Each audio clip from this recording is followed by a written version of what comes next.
12,000 years ago, the world was learning how to exhale. Ice that had held the continents in a long, pale grip began to loosen, not in a sudden snap, but in a slow, patient letting go. Water found new paths. Shorelines shifted as quietly as a blanket being pulled across a sleeping child. And somewhere on a high ridge in what we now call southeastern Turkey, wind moved over limestone like a soft hand smoothing a sheet. If you want, you can let your shoulders drop a little as you listen. Let the day behind you fade into the darker corners of the room. There is nowhere you need to go right now, no decision you must make, just the gentle, unhurried company of a story. Tonight, we will walk toward a place that spent millennia hidden beneath soil, not as a threat, not as a riddle meant to spike the heart, but as a quiet message preserved in earth. A time capsule made of stone and patience. A reminder that human hands have always been capable of tenderness and wonder, even when the world felt large and uncertain. The place is called Göbekli Tepe. The name in Turkish can be translated as Potbelly Hill, a humble phrase for something that does not need to boast. It is a rise in the land, a gentle swelling of rock and dust. From far away, it looks like the kind of hill you might climb simply to see the horizon, to feel your lungs fill with cool evening air, to listen to grasses whispering in a steady wind. For a very long time, people walked over that hill without knowing what it held. In the mid-20th century, surveyors came through this region and noted stone fragments, scattered flints, the ordinary signs of a place where humans once passed through.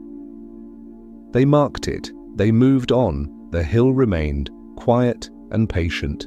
Then in 1994 a man returned. His name was Klaus Schmidt, a German archaeologist whose attention moved slowly. He had worked nearby, learning the subtle shapes of stone tools, the small signatures left by ancient hands. When he climbed this ridge, he did not see a simple mound of debris. He sensed something shaped, something deliberate, an artificial hill built from layers of human presence. Imagine the first days of the excavation, not the clamor of machines but careful work. A bright morning light softened by dust, hands lifting loose stones, setting them aside like pieces of a puzzle that refuses to hurry. Brushes sweeping in small arcs, the sound of breath, the soft scrape of grit. And then just beneath the surface, so close to the living world that a blade of grass might have been touching it, a clean edge of carved limestone revealed itself. A pillar, not a rough boulder, but a form with intention, straight lines, a shape that had been chosen. In the storybooks many of us grew up with, the earliest people are often painted as hurried survivors, always on the edge of scarcity, always moving, always scraping out one more day.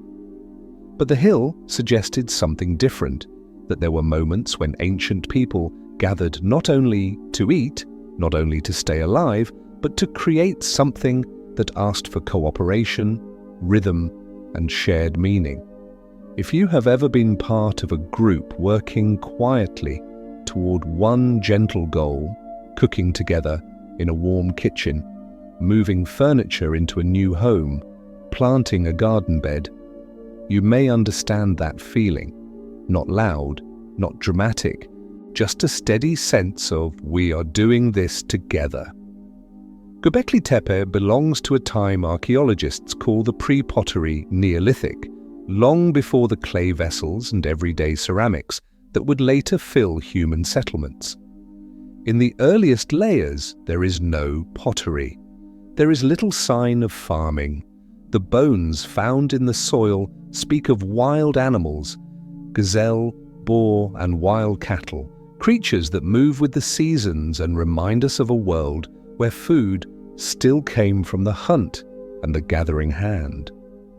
And yet, there are these pillars, T-shaped, as if someone had distilled the human form into a calm symbol, a broad bar across the top like shoulders, a long body beneath. On some of them, faint carvings suggest arms and hands, belts and cloth, details that are not shouted, only hinted, inviting the mind to complete the picture in its own quiet way. It can be comforting to think of them as guardians, not in the sense of warriors, but in the sense of old trees standing in a familiar park, offering the same dependable silhouette year after year. The pillars do not need faces. Their stillness is enough. As Schmidt's team continued, the hill began to open like a slow-blooming flower.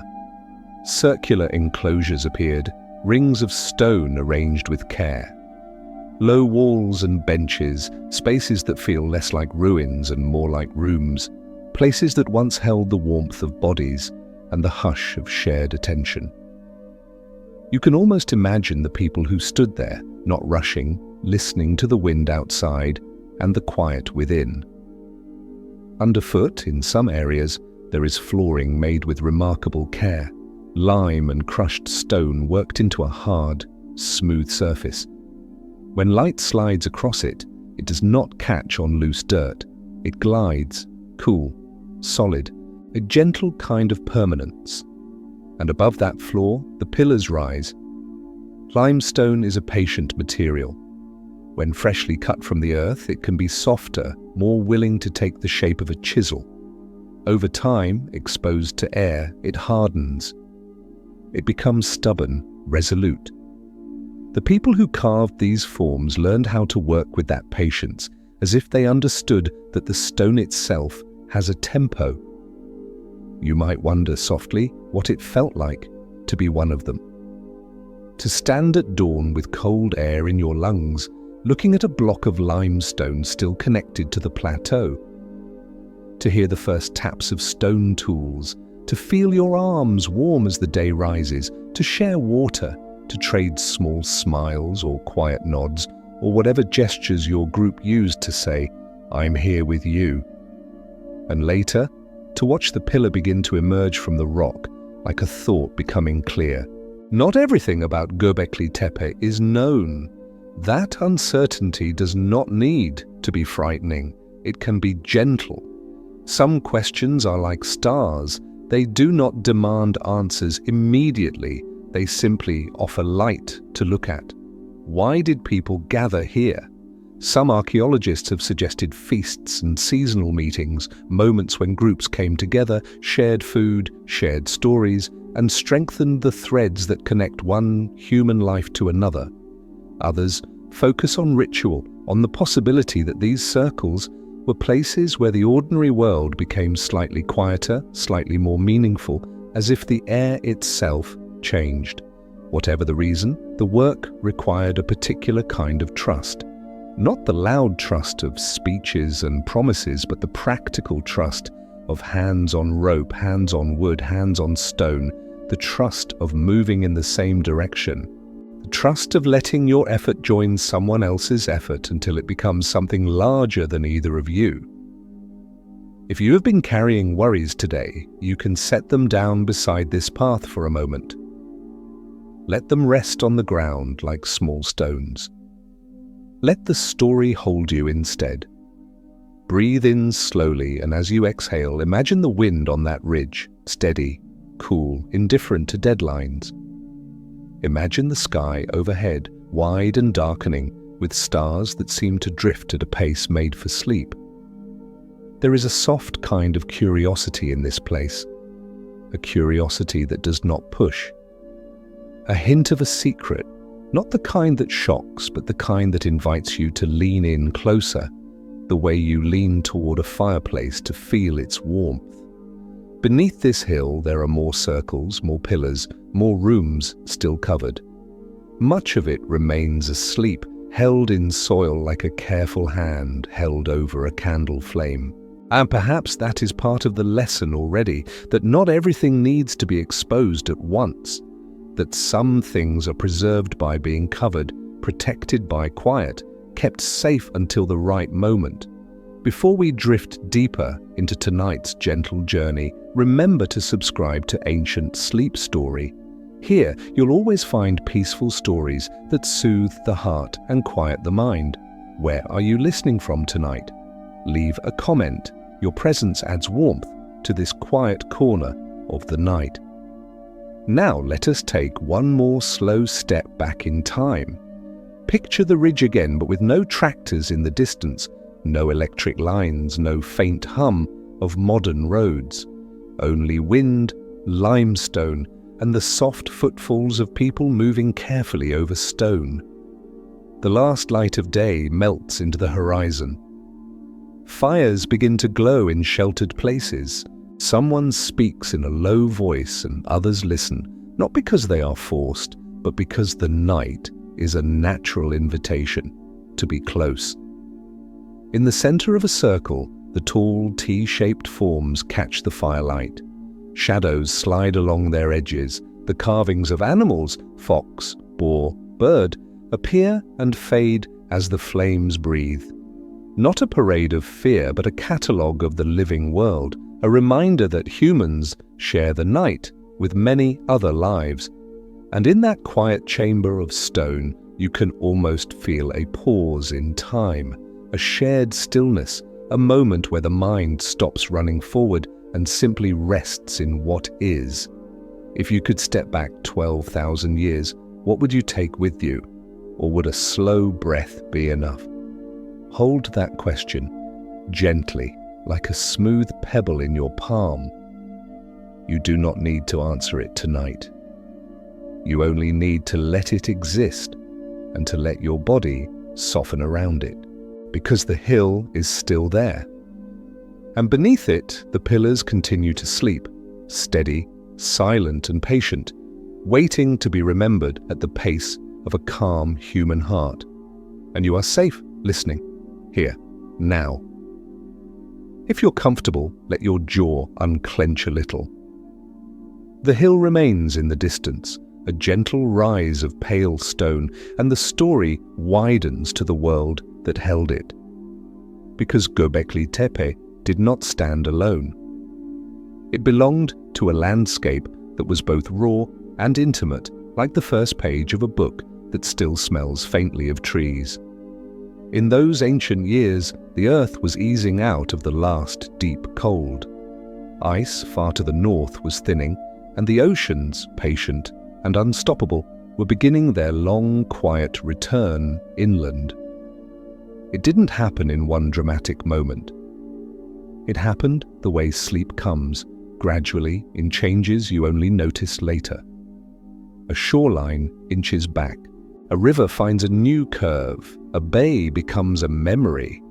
On the limestone highlands of southeastern Anatolia, mornings could be sharp, afternoons soft. Wind combed low grasses and thorny shrubs. In spring, small flowers opened like tiny lamps. In summer, sun warmed the stones until they held heat for the evening. The scent of dust and herbs clung to skin and cloth. Beyond the ridges, plains stretched out in muted colors, tan, olive, grey-green, like paint brushed thin across canvas. People moved with seasons, following herds and ripening plants, reading the land the way we read familiar streets. They knew where water gathered after rain. They knew which valleys held shade and which slopes offered a view of weather. Their knowledge was carried in the body, stored in feet that remembered paths, in hands that recognized the weight of a good stone, in eyes that could spot motion in tall grass. And overhead, the sky was enormous. If you've ever stepped outside late at night, away from city lights, and felt your thoughts become smaller in the presence of stars, then you already understand part of this atmosphere. The ancient night was not a ceiling.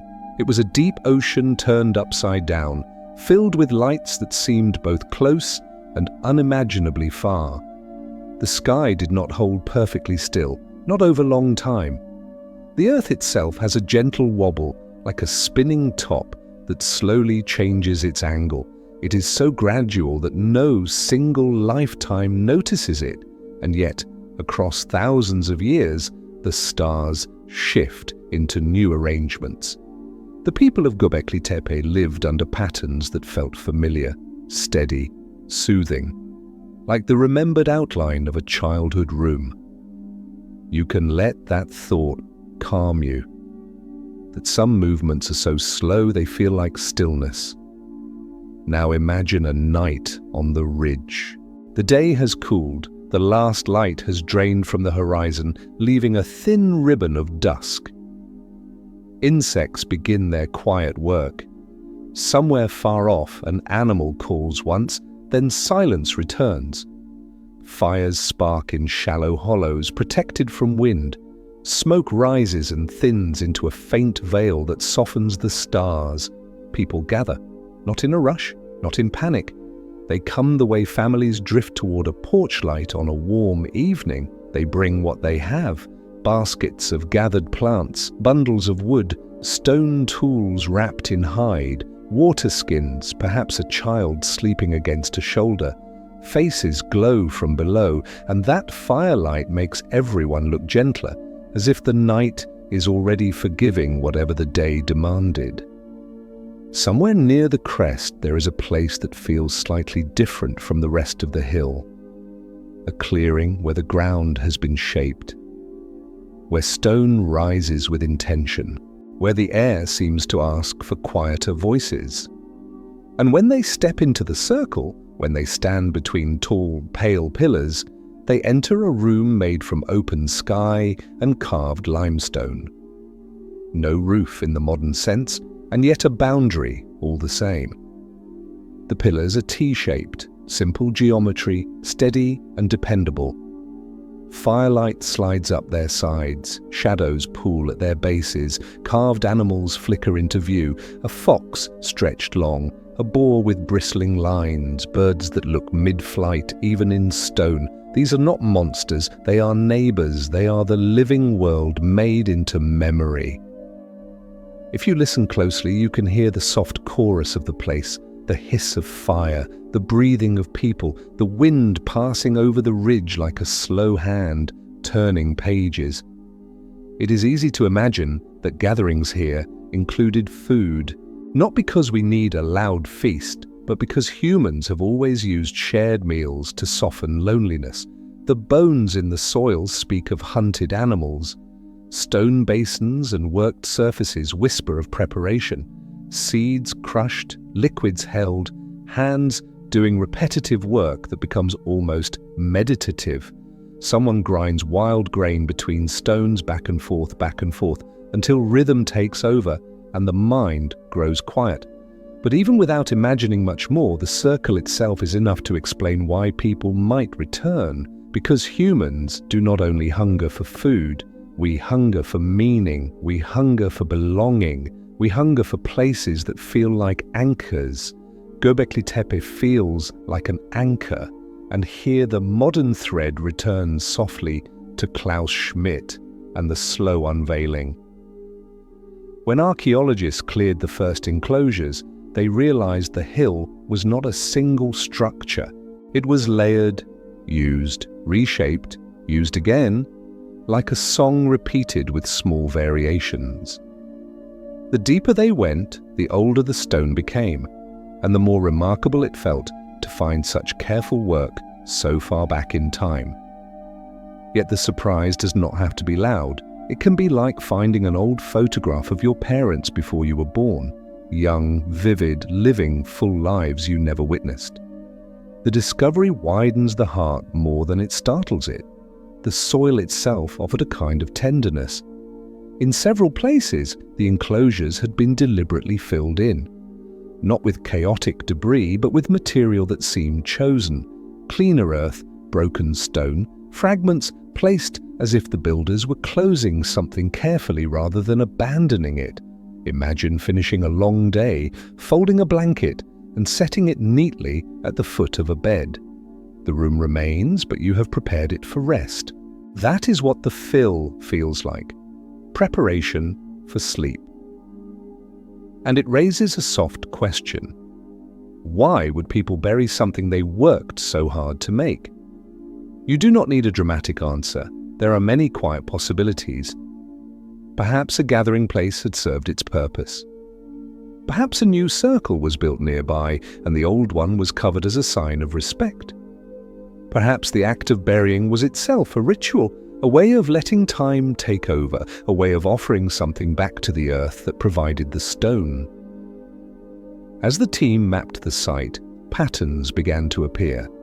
Not just circles, but relationships between them, distances, orientations, repetitions. A sense that the hill was designed with an eye for order. This is not the kind of order that demands a calculator. It is the kind you feel when you walk into a well-made garden. Paths that curve naturally, plants placed with care, a harmony that calms the nervous system without you needing to name why. And maybe, just maybe, some of that order reached upward, because humans have always looked at the sky and felt a pull. Not a pull into panic, but a pull into wonder. The sky's cycles, moon waxing and waning, seasons turning, stars rising and setting, are an ancient lullaby. The same pattern again and again, soothing precisely because it returns. If you've had a busy day, you might like to imagine yourself there now. Standing on the ridge, wrapped in something simple, feeling the temperature drop as night deepens, looking up, breathing in slowly, breathing out, letting your mind become as wide as the darkness between stars. And below your feet, under the hill, more stone rooms sleep. More pillars rest in their buried chambers, their carved arms and belts still holding silence. They are not lost, they are kept.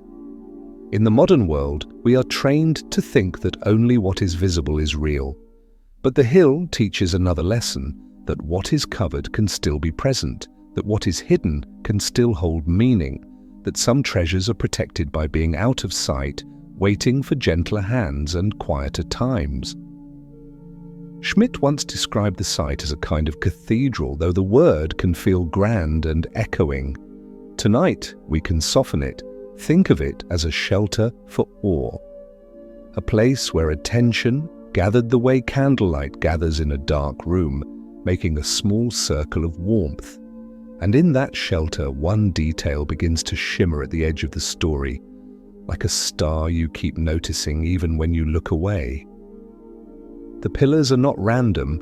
They stand in positions that feel chosen. They face inward as if in conversation. In some enclosures, two taller central pillars rise like calm sentinels, paired and balanced. It is as though someone long ago understood that symmetry can soothe, that repeating forms can steady the heart, that a circle can make a person feel held. As the work continued, more layers appeared, more hints that the hill was only a portion of a larger plan. And among the stones, small clues began to gather, marks, motifs, quiet alignments that suggested the builders were paying attention to direction, to horizon lines, to the way light arrives. This is where we will take our next slow step. In the next part, we will move closer to the stone itself, close enough to feel its coolness in the imagination, to trace carved lines with the mind's fingertips, and we will notice something tender and unexpected about the way these ancient people shaped not only space, but time. For now, keep your breathing steady. Let the ridge stay gentle in your mind. Let the sky above it widen. If your eyelids feel heavy, let them rest. The story can continue behind them, like waves still moving in darkness. And let the question at the edge of your thoughts be soft, like distant wind. What were they trying to hold here? And why did they choose, at last, to let it sleep? There is a kind of silence that lives just beneath the surface of things. You can feel it when you set your phone down and the room suddenly has more space. You can feel it when the kettle stops boiling and the last bubbles fade into still water. And you can feel it at Göbekli Tepe, where the hill's ordinary skin of soil hides a deeper quiet, one that waited, season after season, for a careful hand.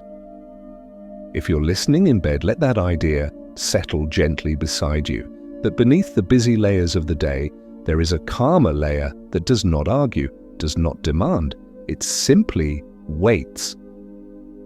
In 1994, when Klaus Schmidt returned to the hill, he did not arrive with the mood of a conqueror. He arrived like someone entering an old library at dusk, aware that the most important thing is not speed, but respect. The ridge was warm with sun, the air thin and dry, and the stones scattered on the surface looked, at first glance, like the leftovers of ordinary time. But Schmidt had learned how to see. To an untrained eye, a piece of limestone can be just a rock. To him, a carved edge was a sentence. A pattern of flint chips was a paragraph. A slope of disturbed soil was a page that had been turned before. So the work began the way gentle work always begins, with small motions. A shovel lifting loose topsoil, not tearing but coaxing. A trowel skimming the earth in thin layers as if shaving darkness away to reveal light. A brush moving in slow arcs. Each stroke soft enough that the soil falls like flour. Each pause long enough to listen to what the ground might say. The first time a pillar's edge appeared, it was not dramatic. It was a line. A straightness where nature prefers curves. A firmness where loose soil prefers to crumble. Just a quiet certainty. Someone shaped this. Imagine the feeling of that moment. The brush clears a few inches. The sunlight catches pale stone. You reach out, and your fingertips meet a surface that is cool even in warmth. Cool the way a shaded wall is cool, the way an old staircase is cool at night. You feel the grain of limestone, the slight roughness where a tool once passed, the calm density of something that has been waiting without impatience. That is the tempo of excavation here. Not revelation, but reunion. Day by day, the team uncovered more. A second pillar, a third, then the curve of a wall that suggested a circle, as if the hill held rooms made for gathering and breath. Dust rose and drifted away. The wind carried it over the ridge, scattering it like a soft forgetfulness. And under that moving veil, the stone kept returning. Some mornings the hill greeted them with a cool, almost sweet stillness, the kind of stillness you find just before a town wakes, when even birds seem to pause. They would arrive early, when shadows were long and gentle, and the limestone looked faintly blue. A thermos of tea might pass from hand to hand. Someone would laugh quietly, then fall into the soft concentration that careful work requires. As the sun climbed, warmth spread across the ridge. Dust turned golden in the light. The soundscape stayed simple: brush on soil, trowel on earth, a pebble ticking against another pebble when it was set down. Every so often, the wind would lift, and for a minute the sight felt like the surface of a calm sea, rippling grasses, drifting grit, the sky above moving in slow layers of pale air. And when the team paused, they did not pause in boredom. They paused the way you pause at the edge of sleep because your body knows it is safe to rest. They would stand and stretch their backs, sip water, look out over the plains, and let their eyes soften on the horizon. In that wide view, the mind naturally slows. Thoughts become less sharp, more spacious. If you'd like, you can borrow that pause now. Let your breath become a little longer. In and out, as if you are standing on the ridge looking over the world, with nothing to solve and nothing to prove. Somewhere a lark spiraled upward, then vanished into quiet again. In some enclosures, two taller pillars stood near the center, paired like calm companions. Around them, smaller pillars formed a ring facing inward, as if they were attending to something in the middle, something we can no longer see but can still sense: attention, shared focus, the quiet gravity of a place that mattered. If you'd like, take a slow breath in, and as you breathe out, imagine that inward-facing circle. Imagine how it might feel to stand there, not alone, but not crowded, held by shape, held by symmetry, held by the simple fact that the builders chose a circle because circles do not have sharp corners, and the mind can rest inside them. The soil offered up details like gentle gifts, flint blades, small and sharp, lying in the fill as if they had been set down and forgotten. Stone points that once flew through air, scrapers that once worked hide or wood, bits of animal bone, wild gazelle, boar and aurochs, signs of meals shared long ago, not in haste, but in the ordinary rhythm of living. And something else too, the absence of things. No pottery fragments in the deepest layers, no broken jars, no clay rims, none of the common debris that later villages leave behind. The ground here speaks of a time before ceramic everyday life became familiar, a time when people carried what they needed, when containers were skins, baskets, woven fibers, things that returned to the earth without leaving loud traces. It is strange, in a soft way, to think that these people, so early in the story of settled life, could also be the people who built with such confidence. Not confidence in themselves as individuals, but confidence in cooperation, because a pillar of limestone is not moved by one pair of hands. Even if we do not count the numbers, we can picture the method: ropes, wooden rollers, steady feet pressing into dust, a shared rhythm of pulling and pausing, no shouting necessary, just the quiet strength that comes when many bodies move as one. There is a peace in that image, a peace that can reach you now across the distance of millennia. If you've been carrying a sense that you must do everything alone, let this place remind you of something kinder. Humans have always relied on one another, not as a weakness, but as a natural way of being. Even the oldest stones we find were lifted by many. As the excavations widened, the floors appeared. In certain enclosures, the ground was not loose soil at all, but a hard, smooth surface, lime and crushed stone, pressed and finished until it became something like terrazzo. Under the sun, it would have held brightness. Under moonlight, it would have held a quiet sheen. Under bare feet, it would have felt cool, stable, dependable. Try for a moment to imagine your feet on that floor, the chill rising gently through the soles. The way the surface gives nothing. It does not sink, does not shift. It holds you. It says, without words, you can stand here, and above you the pillars rise in pale silence. Some have carvings so delicate they feel like whispers. Lines that suggest arms bending at the elbow, hands resting along the sides, a belt, a loincloth, small details that turn a simple T-shape into an abstract human presence. Not a portrait, but an idea of a person, upright, attentive, enduring. Other carvings show animals, foxes, snakes, boars, birds. Not as a gallery of fear, but as a map of the world that surrounded these people, a reminder that life was shared with many kinds of movement, slithering, trotting, flying. Perhaps these images were stories, perhaps they were warnings, perhaps they were prayers, perhaps they were simply the builder's way of saying, we see the world, we are part of it. And then there is the fill. At some point, after all that carving, all that lifting, all that gathering, people deliberately buried these spaces. They did not burn them down, they did not smash them in anger, they covered them, they filled them with rubble and earth, layer after layer, until the pillars were hidden again. Think of the softness in that act, a kind of closing, a kind of careful putting away, like placing letters back into a box, like folding fabric, like tucking a child in and pulling the blanket up, not too tight, just enough.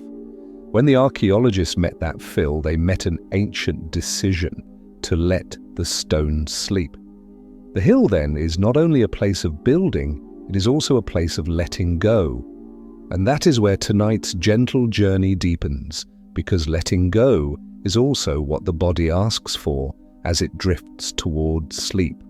The day is built, the day is lived, and then quietly it is covered, not erased, just placed in the care of darkness. If you can, let your shoulders relax again.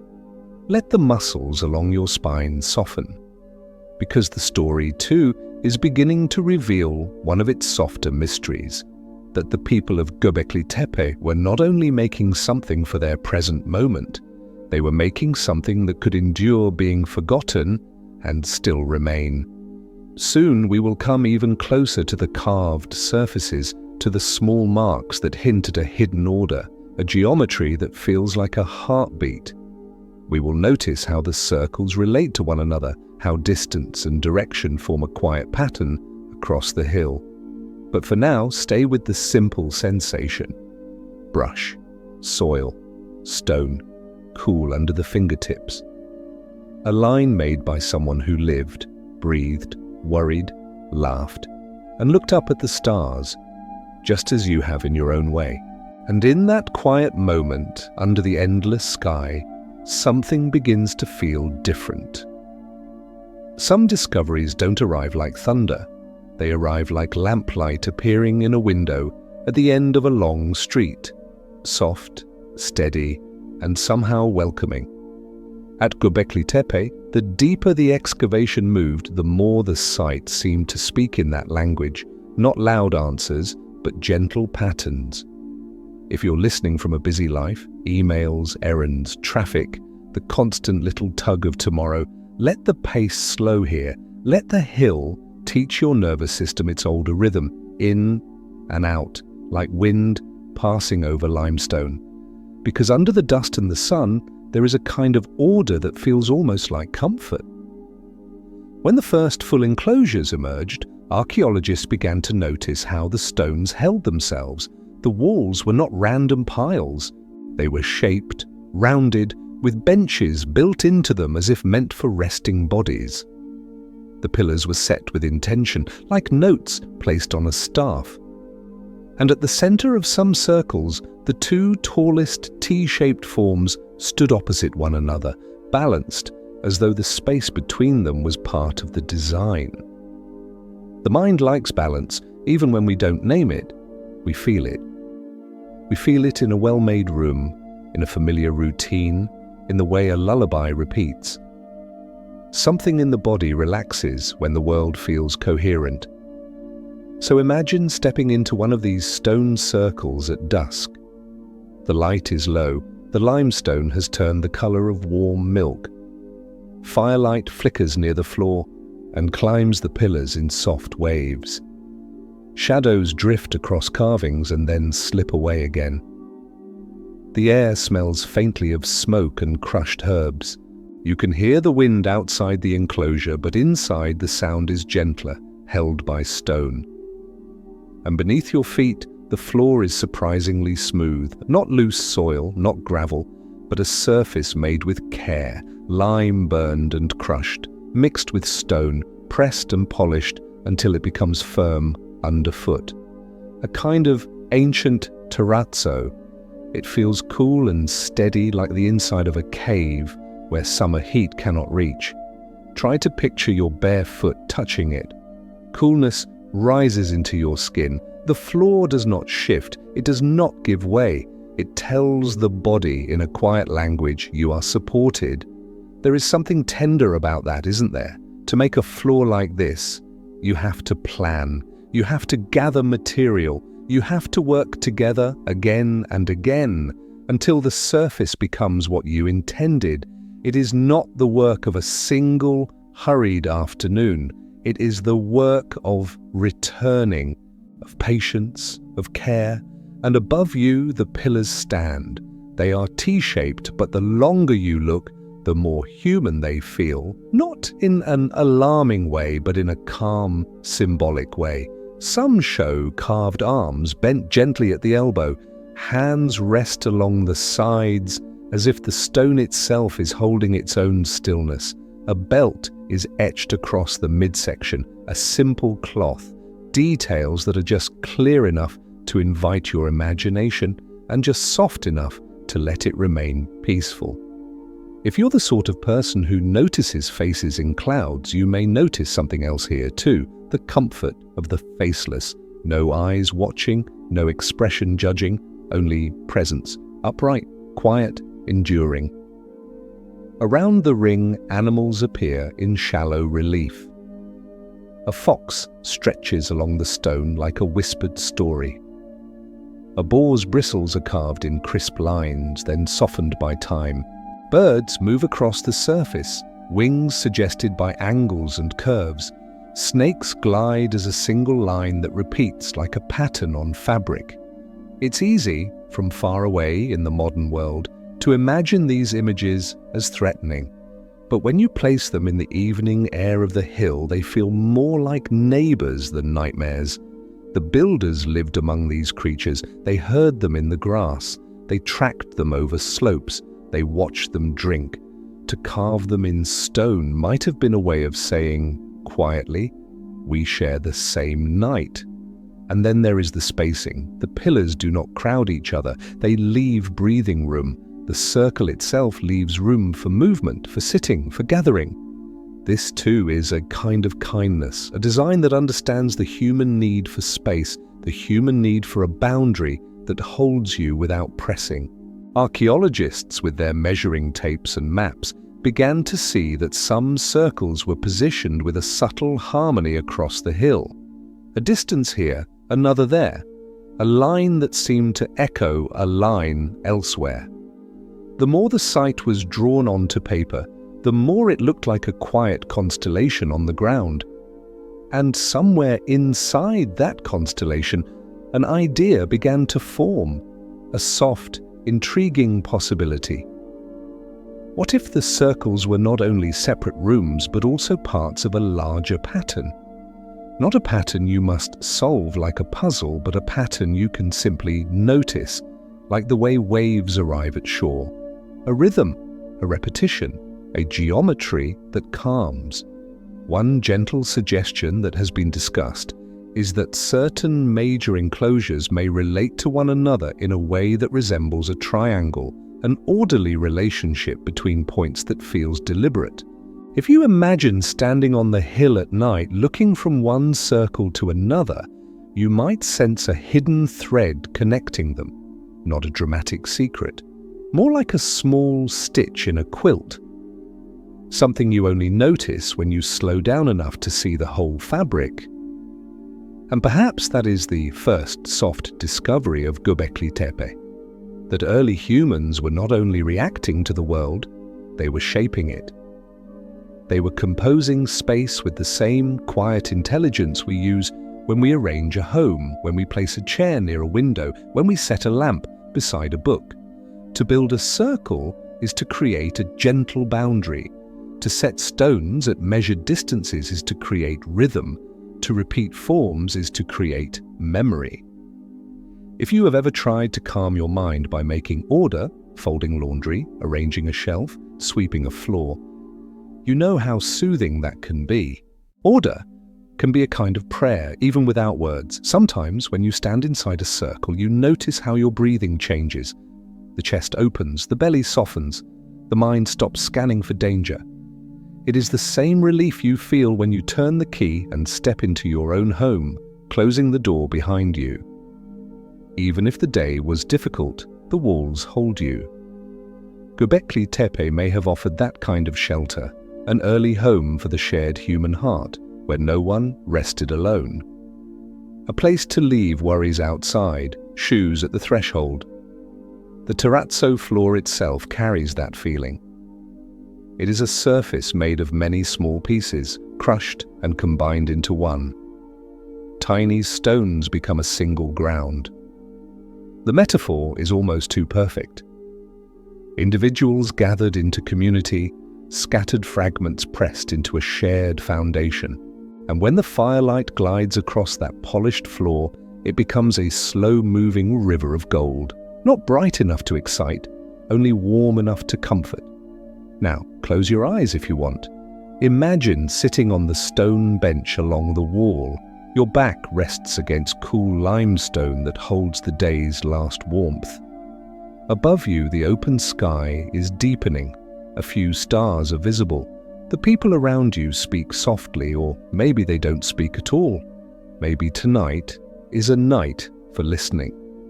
In the center, between the two tall pillars, the air feels slightly different, like a small pocket of stillness. If someone taps a stone lightly, the sound might linger a moment longer than expected. Stone does that. It holds echoes. It keeps them like a gentle secret. Some researchers have wondered whether parts of these enclosures might once have been covered, perhaps with wood, perhaps with skins, creating a more enclosed acoustic space. We don't need certainty to enjoy the image. We only need the feeling. A chamber where sound is softened, where a slow drumbeat or a low chant could become a steady heartbeat in the dark. Imagine it as a lullaby made of resonance, a sound that doesn't startle but settles, a sound that helps a gathering breathe together. And now consider the act of burying. After building these circles, after polishing floors and carving pillars, people filled them in, they closed them. They covered them with earth and stone, as if tucking them away for the future. You can picture the care in it. Hands bringing soil in baskets. Stones placed deliberately. Broken pieces arranged not as trash, but as part of the closing. A slow ritual of sealing, the way you close a journal and place it in a drawer, not because it is meaningless, but because it is precious. There is a softness in that choice, a recognition that life moves on, and yet what mattered can still be honored. Perhaps the builders understood something we sometimes forget in modern life, that endings can be gentle, that not everything ends in conflict, that you can finish a chapter quietly, with gratitude, and let it rest. If tonight you need permission to end something gently, a worry, a loop of thoughts, a tense conversation replaying in your mind, let the hill offer it. Let your thoughts be like those stones laid down one by one, covered with calm earth. In the next part, we will move closer to the carvings themselves, to the animals and symbols, and to the possibility that the people of the hill were keeping track of more than space, perhaps of cycles, seasons, and the long, slow turning of the sky. But for now, stay with the simple discovery: a floor made smooth for bare feet, a circle built to hold attention, a pattern that asks you to breathe slower, a human choice to bury, to preserve, to let beauty sleep. And if you feel yourself drifting, let it happen. The story will keep walking softly without pulling you awake. There are nights when the mind wants a map, not a map of roads or schedules, not a map that demands decisions, just something gentle that helps you feel oriented. A reminder that the world has patterns, that time moves in cycles, that even the most complicated life is still held by simple rhythms. Day and night, inhale and exhale. The returning moon, Göbekli Tepe, in its quiet way, offers that kind of map. And it begins with the animals. As archaeologists cleared the limestone surfaces, the carvings emerged like stories waking from sleep. They are not bold murals, they are quieter than that, etched reliefs, shallow lines, images that appear most clearly when the light skims across them at a low angle, the way evening light reveals texture on an old wall. You can imagine it, late afternoon on the ridge, the sun lowering, and suddenly the stone comes alive. A fox's long body is visible, as if it has been resting there all along. A boar's outline sharpens. A snake's curve becomes unmistakable. Birds appear with wings suggested by simple geometry, like symbols from a dream. The first feeling these carvings give is not fear. It is familiarity. Because for the people who gathered here, these animals were part of daily reality. Not abstract, not myth alone. They were seen, heard, tracked, avoided, respected. To carve them into pillars might have been a way of acknowledging the world that fed them, challenged them, surrounded them. Think of it as a quiet gratitude, a way of saying we live among these beings. We share the same wind, the same water, the same sky. And if you're listening from a modern room, walls, lights, furniture, you may feel something soften inside you at that thought. Because part of what exhausts the modern mind is how separated we can feel from the natural world.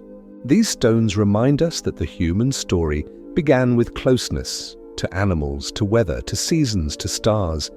If you'd like, take a slow breath in. And as you breathe out, imagine a night on the hill, the air cool and clear, the smell of dry grass, a faint crackle of fire, the carved animals flickering in and out of visibility as flames move. Foxes. Foxes are clever, quick, quiet. They move along the edge of human camps, watching, waiting. They know how to survive without announcing themselves. If a fox appears carved into a pillar, it might not be a threat at all. It might be a lesson how to be present without noise. Boars, heavy, strong, grounded. A boar is a creature of earth, of stubborn endurance. Its presence in stone might be a reminder of strength that does not need to perform. Birds. Birds are the opposite, creatures of sky. They lift away from ground with ease, crossing distances without roads. Birds are messengers in many human traditions, but we don't need to lean into myth to feel their meaning. Even today, watching a bird glide can slow the heart. It is a natural lullaby for the eyes. Snakes, a line of movement, a symbol of renewal, shedding skin, continuing. Again, no fear needed, just the calm awareness that life changes and yet continues. There are other images too, sometimes startling in their precision. Scorpions, spiders, and other forms from the wild world. But tonight, we can hold them gently. In the ancient landscape, these were not horror. They were ordinary realities, part of the same earth that gave people food and shelter. Carving them could simply be the builder's way of honoring the full tapestry of life, soft and sharp, warm and cool, light and shadow. That balance is something the sleeping mind understands. We do not need a world with no darkness. We need a world where darkness is safe. And the hill feels safe because the carvings are contained. They are not alive and rushing. They are held by stone, quieted by time. They are like images in an old book, proof that someone saw these creatures and wanted to remember them. As researchers studied the imagery, they began to wonder whether the carvings might also relate to seasons, to cycles, perhaps even to the sky. It is a delicate idea, and it does not need to be proven in a dramatic way to be meaningful. Sometimes the feeling of an idea is enough to soften the heart. Consider this. For people living close to the land, the timing of animals matters. Certain birds appear in certain seasons. Herds migrate along familiar routes.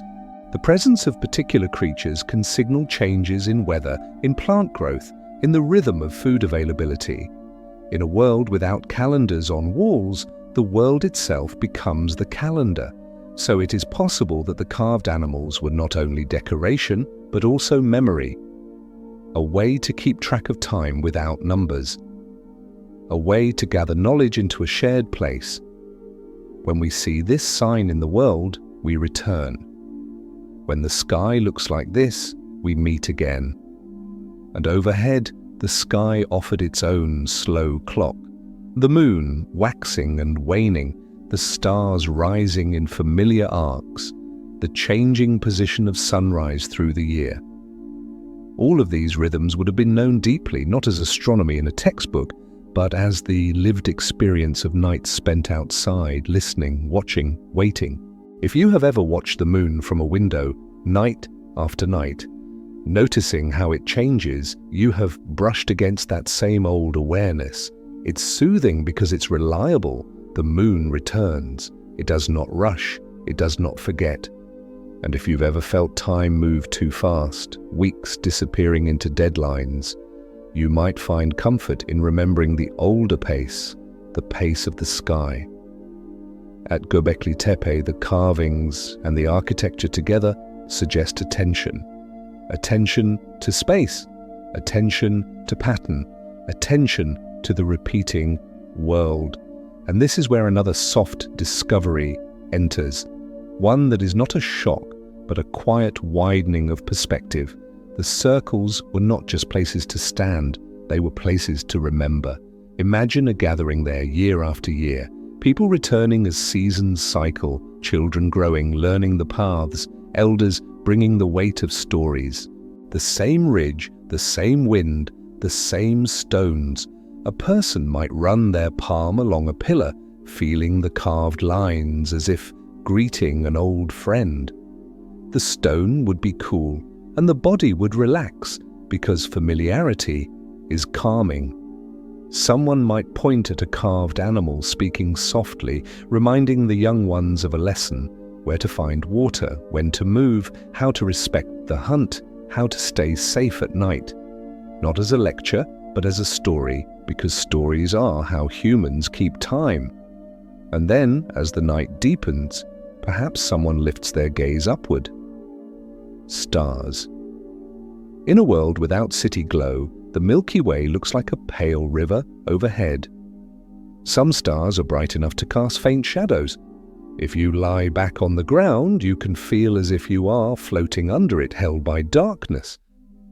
It is not hard to imagine that this sky, wide, repeating, faithful, became part of the meaning of the hill, not necessarily as a strict observatory in the modern sense, but as a place where earth and sky felt connected, a place where humans could feel small in the best way, not diminished, but relieved. Because smallness, in the presence of something vast, can be restful. It can remind you that your worries are not the whole universe. Now, bring that feeling back to your own night. If you're listening from an apartment, a house, a room with curtains drawn, remember that beyond your ceiling, the sky is still there. The same sky humans have always had. It moves slowly. It will still be there tomorrow and the next day, and long after this particular worry has passed. And here, in this quiet corner of the night, no one rests alone. Every story from the past is a soft lantern in the dark, gently lighting our way tonight. If tonight's story reminded you of a beautiful memory, feel free to share it below. Now we come to the next gentle turning in our journey, because among the pillars and the carvings, there is an act that feels almost like a lullaby in itself. The act of making lime, of creating smooth floors, of shaping earth into something that holds light. It is an ancient craft, and it carries the warmth of fire without the chaos of flames. In the next part, we will step closer to that craft. We will imagine the slow heat of burning limestone, the quiet labor of grinding and mixing, the way a floor becomes glossy under careful hands. And we will feel how that patient work mirrors something the sleeping mind longs for. A stable surface, a gentle foundation, a place to rest. For now, let the animals in the stone fade softly in your mind, like the last images before sleep. Fox, boar, bird, snake. And above them, the endless sky moving like water, slow and calm. There are kinds of work that soothe the mind simply because they repeat. The steady sweep of a broom across a kitchen floor, the slow folding of towels, edge to edge, until the pile looks calm. The gentle stirring of soup, watching steam rise and disappear.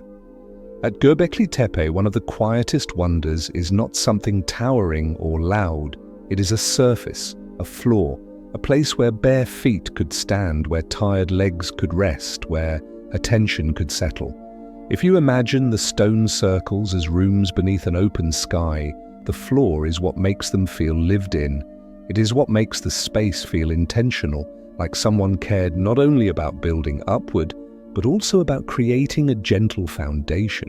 Archaeologists found areas where the ground had been transformed into a smooth, hard layer, lime and crushed stone, pressed and finished until it became firm, pale, and surprisingly polished. In the modern world, we call a similar surface terrazzo. But you don't need the name to feel it. All you need is the sensation, coolness underfoot, a faint sheen catching low light, the quiet confidence of something made to last. To make such a floor, ancient people would have needed fire, not a wild, chaotic blaze, but a controlled warmth, tended with patience. Stone gathered, wood stacked, flames fed, slowly, as if the builders understood that heat is a companion, not an enemy, when you treat it with care. If you've ever watched a campfire late at night, you know this feeling. At first, the fire can crackle and leap, but when the night grows deeper, it settles into a bed of coals, steady, red, almost hypnotic. It becomes a soft heartbeat of warmth.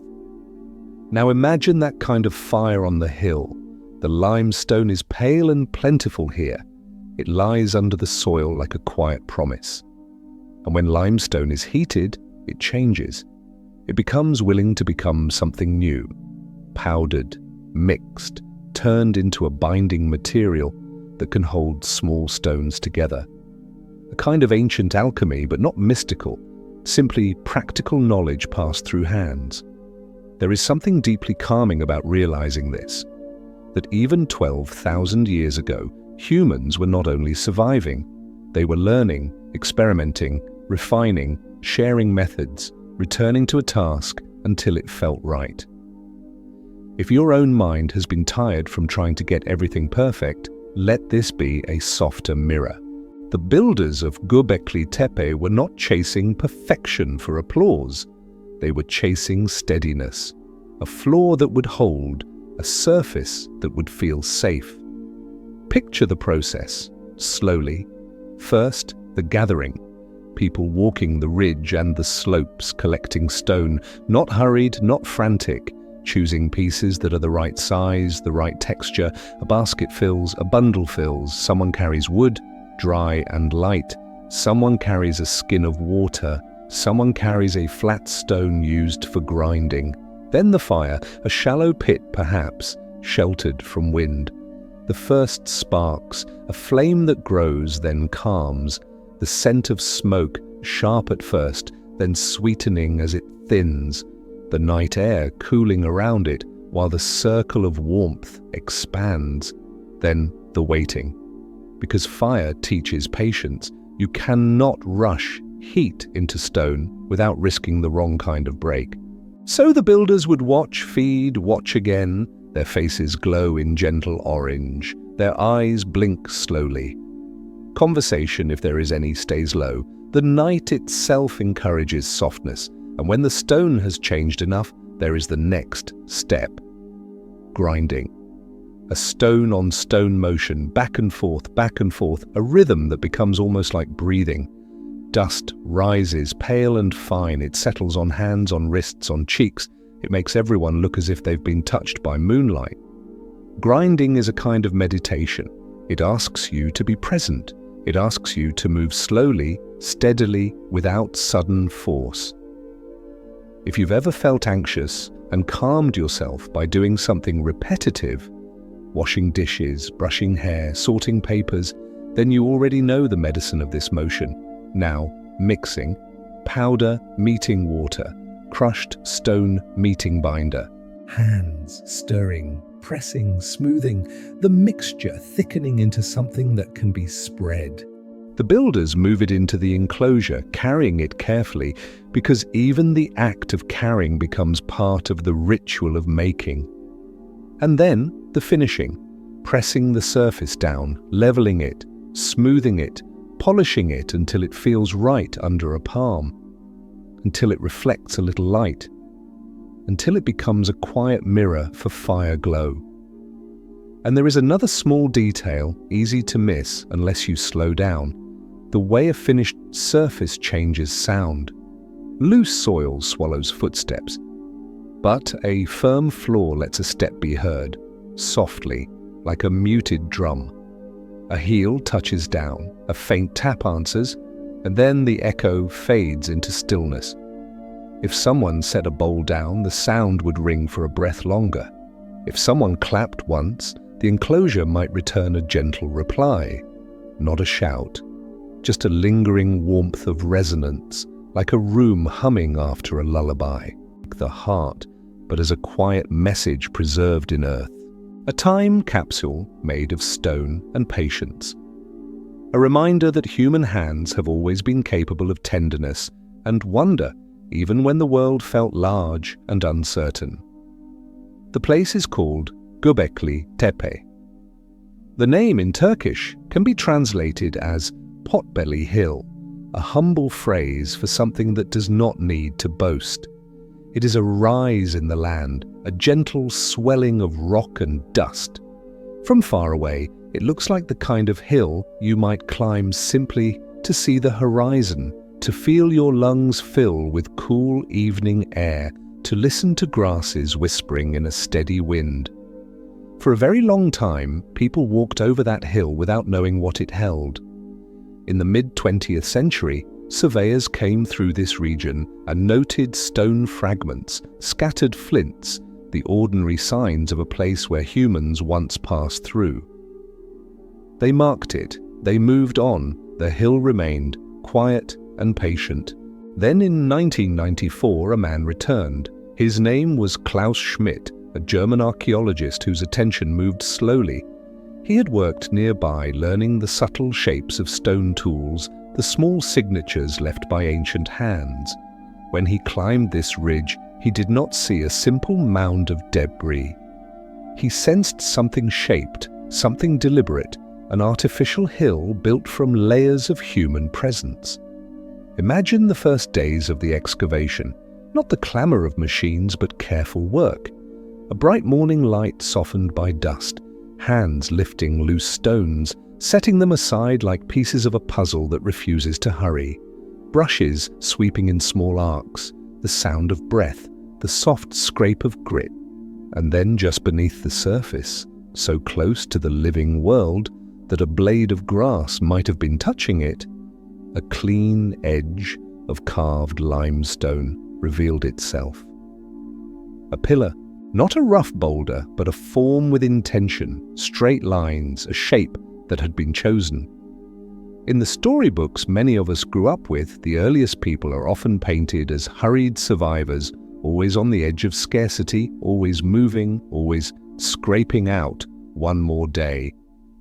But the hill suggested something different, that there were moments when ancient people gathered not only to eat, not only to stay alive, but to create something that asked for cooperation, rhythm, and shared meaning. If you have ever been part of a group working quietly toward one gentle goal, cooking together in a warm kitchen, moving furniture into a new home, planting a garden bed, you may understand that feeling. Not loud, not dramatic, just a steady sense of we are doing this together. Göbekli Tepe belongs to a time archaeologists call the pre-pottery Neolithic, long before the clay vessels and everyday ceramics that would later fill human settlements. In the earliest layers, there is no pottery. There is little sign of farming. The bones found in the soil speak of wild animals, gazelle, boar, and wild cattle, creatures that move with the seasons and remind us of a world where food still came from the hunt and the gathering hand. And yet, there are these pillars, T-shaped, as if someone had distilled the human form into a calm symbol, a broad bar across the top like shoulders, a long body beneath. On some of them, faint carvings suggest arms and hands, belts and cloth, details that are not shouted, only hinted, inviting the mind to complete the picture in its own quiet way. It can be comforting to think of them as guardians, not in the sense of warriors, but in the sense of old trees standing in a familiar park, offering the same dependable silhouette year after year. The pillars do not need faces. Their stillness is enough. As Schmidt's team continued, the hill began to open like a slow-blooming flower. Circular enclosures appeared, rings of stone arranged with care. Low walls and benches, spaces that feel less like ruins and more like rooms. places that once held the warmth of bodies and the hush of shared attention. You can almost imagine the people who stood there, not rushing, listening to the wind outside and the quiet within. Underfoot, in some areas, there is flooring made with remarkable care, lime and crushed stone worked into a hard, smooth surface. When light slides across it, it does not catch on loose dirt. It glides, cool, solid, a gentle kind of permanence. And above that floor, the pillars rise. Limestone is a patient material. When freshly cut from the earth, it can be softer, more willing to take the shape of a chisel. Over time, exposed to air, it hardens. It becomes stubborn, resolute. The people who carved these forms learned how to work with that patience, as if they understood that the stone itself has a tempo. You might wonder softly what it felt like to be one of them. To stand at dawn with cold air in your lungs, there is a comfort in being seen. And there is a different, quieter comfort in not being singled out at all. On many nights, especially when the mind is tired, the idea of attention can feel heavy. Even kindness can feel like pressure if it asks you to perform. So tonight, let the hill offer another kind of peace, a place where presence mattered more than identity, where the work outlived the names and where the stones stand without faces. At Göbekli Tepe, the most striking forms are the tall T-shaped pillars. From a distance, they look simple, almost minimal, like a symbol drawn with a steady hand. But when you step closer, when your imagination brings you near enough to trace the edges, the simplicity begins to feel intentional, even tender. Some pillars carry faint carvings that suggest arms. Not dramatic arms, not muscles or motion, but quiet outlines, a bend at the elbow, a forearm, hands resting along the sides. There are belts too, carved as a single band across the middle, and in a few cases a simple cloth-like shape below.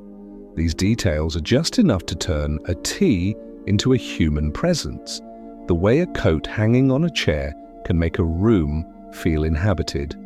And yet there are no faces, no eyes to meet, no mouths frozen in command, no expression to interpret. It is hard to say exactly what the builders intended, but you can feel what the effect is. The pillars do not demand anything from you. They do not judge whether you are worthy to enter. They do not ask your name. They simply stand steady and quiet, as if their only job is to hold the space gently open. If you have ever walked into an old church or a quiet museum and felt your voice naturally soften, you know this feeling.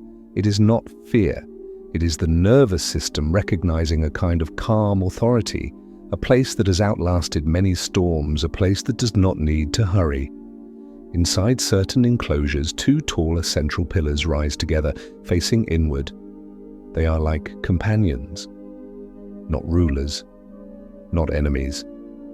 Just two presences balanced across a shared silence. Imagine standing between them at dusk. The air is cool enough to notice on your skin. Firelight moves along the limestone, turning its pale surface warm for a moment, then letting it return to moon-like softness. Shadows gather at your feet and drift away again. Above, the sky is open and darkening, with the first stars appearing one by one, like slow breaths of light. In that moment, the facelessness becomes a gift. Because faces carry stories, faces carry expectations, faces can pull the mind into analysis. Are they pleased? Are they angry? What do they want from me? But here there is nothing to decode, only presence, only the feeling of being held by something steady. There is a modern kind of exhaustion that comes from always being evaluated, from always curating an image, from always feeling that you must be impressive to deserve belonging. Göbekli Tepe offers the opposite, a reminder that humans once gathered in a place where the point was not performance, but participation. Not look at me, but we are here. And perhaps that is why the hill feels so soothing when you let it enter your imagination. because it speaks to the part of you that wants to rest without explaining yourself. The pillars are tall, but they are not aggressive. Their edges are straight, but not sharp in spirit. They create a boundary, yes, but the boundary is rounded into a circle, softened by repetition, made gentle by symmetry. Even the stone benches along the walls feel like an invitation. Sit, breathe, stay a while. If you place your palm against a pillar, you might feel the chill of limestone. And beneath that chill, you might sense another temperature, the warmth of all the hands that once touched the same surface. Hands dusty with chalk and soil, hands calloused from grinding grain, hands steady from pulling rope, hands that lifted children, hands that shared meat and water, hands that, like yours, carried both worry and hope. It can be healing to remember that the human body has always been like this. Always tender, always trying, always learning how to be safe. The carvings of belts and hands suggest that the pillars may represent beings, perhaps ancestors, perhaps spirits, perhaps simply the idea of a human, but we can keep it soft. We can say only this: the builders chose to make presence without personality, and in doing so they created a space where anyone could step in and feel included. No name required, no title, no proof, just the shared fact of being human under the same sky. If you are listening tonight from a place that feels lonely, if the room around you feels too quiet, or if you have the strange ache that sometimes rises at night, let the hill answer gently. Here, no one rests alone. Every story from the past is a soft lantern in the dark, and you are part of the circle simply by listening. Think of the way a circle changes conversation. When people sit in a ring, no one is at the far end of a table, no one is pushed into a corner. The shape itself says gently that every place belongs. Bodies relax when there is no obvious front, no single point where all eyes must go. Maybe that is why the central pillars feel less like leaders and more like landmarks. They give the mind something steady to return to, the way a lighthouse gives the sea a fixed note of light. You can look at them, then look away, and they are still there. In a life where so much changes, this steadiness is a kind of medicine. And notice too how the faceless form protects you. If the pillars had names, you might feel you needed to remember them. If they had detailed faces, you might feel you needed to interpret them. But a symbol asks less. It lets your imagination rest. It lets you project only what comforts you, a pair of quiet companions, an older version of community, a promise that you can be held without being examined. So if tonight you feel tired of being someone, tired of being the worker, the parent, the partner, the problem solver, let your identity loosen for a moment, for a little while. You are allowed to be simply a breathing body in the dark. Inhale and exhale like wind sliding over stone. Inhale and exhale like a slow tide turning. Out on the hill, time passes without commentary. A star rises, a star sets, the night deepens, and the pillars, with their carved hands and simple belts, remain, as if to say, you can be here without proving anything. You can rest without earning it. Now let's drift even closer to the center. Between the two tall pillars, the space itself becomes important. It is like the pause between notes in music, the silence between words that makes the words meaningful, the open area in the middle of a room that allows breath and movement. The builders understood negative space. They understood that emptiness can be comforting when it is framed.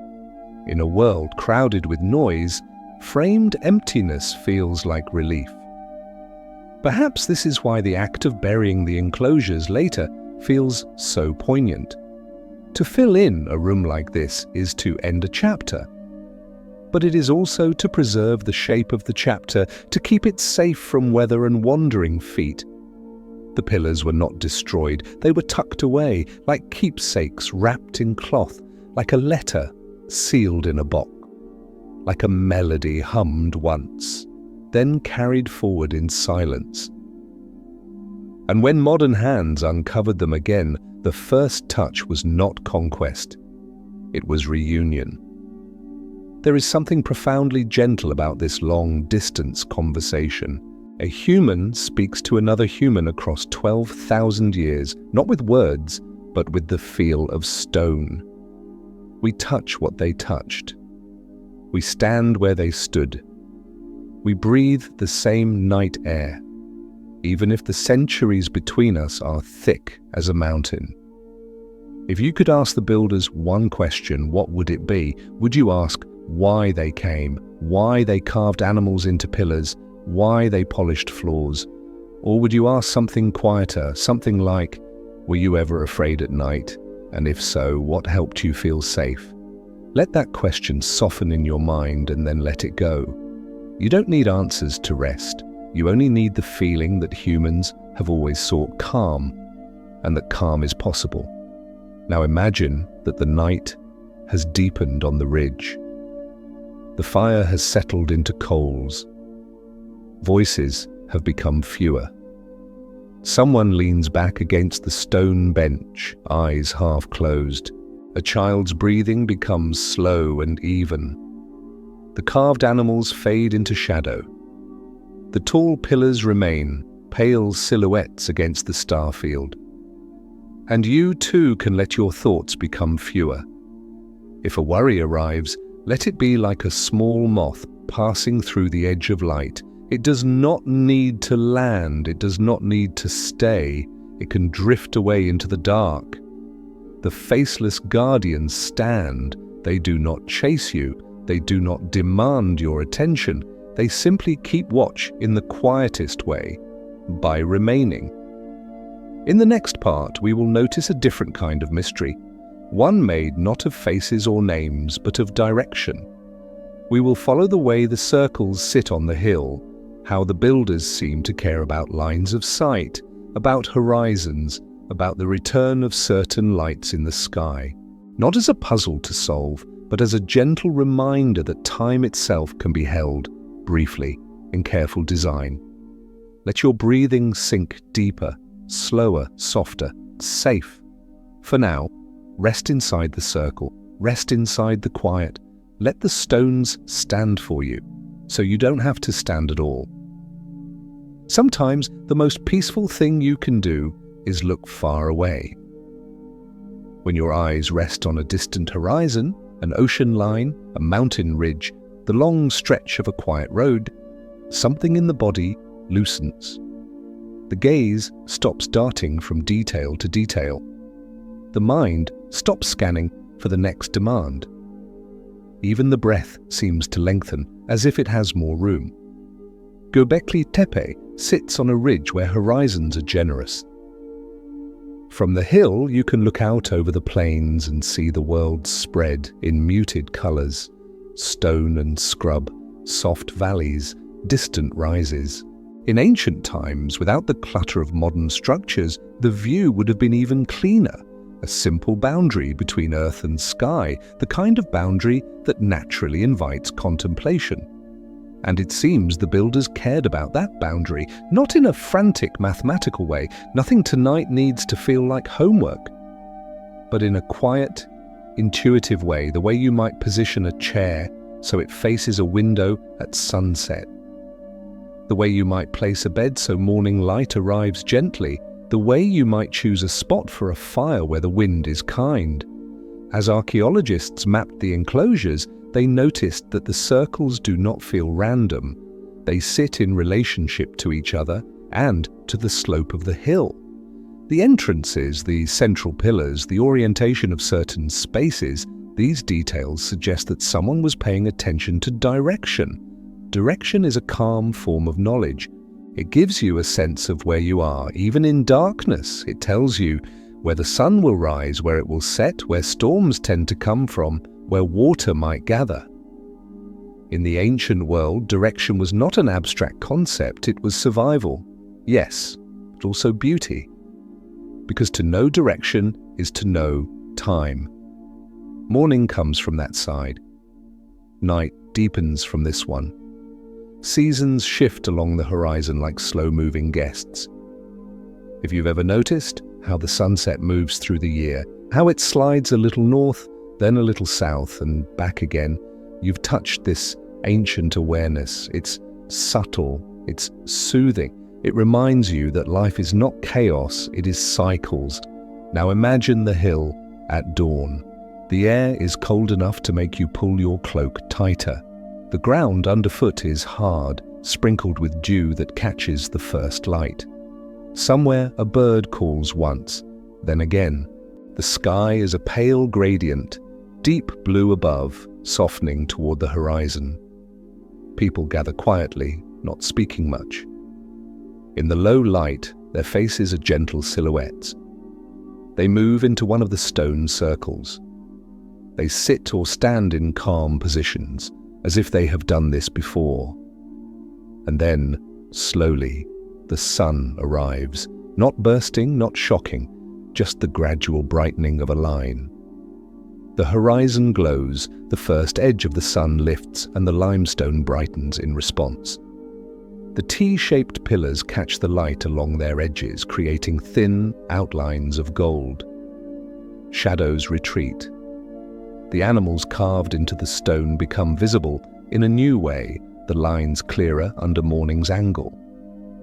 It is easy to imagine why people might return for moments like this, because sunrise is a daily ritual that asks nothing of you. It simply happens. And yet it can feel like a blessing. Especially in a life that includes uncertainty, sunrise is reassurance. The world continues gently. Now imagine another moment. Dusk. The sun drops and the light becomes sideways, revealing texture. The carvings on the pillars appear more vivid. The terrazzo floor holds a faint sheen. The sky turns from pale to violet to deep navy. Stars begin to show themselves one by one like careful lanterns. And you can sense why direction matters here too. Because dusk and dawn are thresholds, and thresholds are where humans tend to gather when they want to feel meaning, the edge between day and night, between warmth and cool, between busy and rest. If you're listening now at night, you are also at a threshold. The day behind you, sleep ahead. Your body knows this. Your nervous system is searching for permission to cross. So let the hill offer it. Inhale and exhale. Now about the sky. The builders lived under stars that felt closer, brighter. Without artificial light, the night is full of detail. The Milky Way becomes a soft band, like powdered limestone spilled across velvet. Certain stars are bright enough to draw the eye again and again. Constellations, whether named or simply recognized, become anchors for memory. We do not need to claim that Göbekli Tepe is a precise astronomical machine to appreciate this. People who spend nights outdoors become intimate with the sky. It becomes part of their emotional landscape. It becomes a quiet companion. And some researchers have suggested that the motifs and arrangements at the site might connect in some way to celestial cycles, seasonal observations perhaps, or memories of significant sky events. These ideas are debated, and we do not need certainty tonight. We only need the gentle possibility that the builders were paying attention, that the circles were places where earth and sky felt like they belonged together. Because when you stand under a vast sky, your thoughts often become softer. Problems shrink, the self relaxes, and what remains is something like gratitude for breathing, for being alive, for existing within a world that has rhythms older than any one life. Now there is another quiet line worth noticing, the line between the visible and the hidden. Remember how the enclosures were buried. The builders closed their circles, filled them carefully, and let them sleep beneath the hill. That act creates another kind of direction, not outward toward the horizon, but downward into time, a line that points into depth, into layers, into memory. When archaeologists dig, they move along that line. Each layer removed is like turning back pages. The deeper you go, the older the story becomes. And that depth can feel like a kind of comfort too, because it reminds you that time holds many lives, many seasons, many nights. Your own worries are one thread in a vast tapestry. If you've been feeling overwhelmed, let that perspective be gentle rather than crushing. You are not alone in carrying burdens. Humans have always carried them. And humans have always sought places where burdens feel lighter, a circle, a fire, a horizon, a sky. Göbekli Tepe feels like one of those places, and it invites a soft reflection. Perhaps the earliest civilization was not a city. Perhaps it was a habit of gathering. Perhaps it was a willingness to cooperate for something that could not be eaten or used right away. Something meaningful, something shared, something that made life feel held. That thought doesn't need to become an argument. It can simply be a warm idea you hold for a moment, then let drift away like smoke. Now we are nearing the point in the story where the hill gives us its most tender twist, not a shocking revelation, but a gentle shift in how we see the past. It begins with the act of burial again. Why cover what you built? Why hide what you worked so hard to make? In the next part, we will sit with that question in a softer way. We will imagine the closing of an enclosure as a kind of ritual of gratitude, like finishing a song and letting the last note fade without rushing to fill the silence. We will explore the possibility that Göbekli Tepe was not simply abandoned, but lovingly stored. And that idea of storing something precious rather than losing it can become a quiet comfort for your own life. Because there are memories you can't keep in your hands, but you can keep them in the soil of your heart, covered, safe, waiting not to haunt you, but to warm you when you're ready. For now, let your gaze rest on the horizon. Let the sky be wide. Let the line between earth and heaven calm your nervous system. If you feel sleepy, let it be easy. You don't have to hold the story tightly. It will keep moving in its own slow rhythm, like stars traveling across the night. There is a way of closing a door that feels harsh. A quick pull, a sharp click, a sound that echoes a little too loudly in an empty hallway. And then there is another way.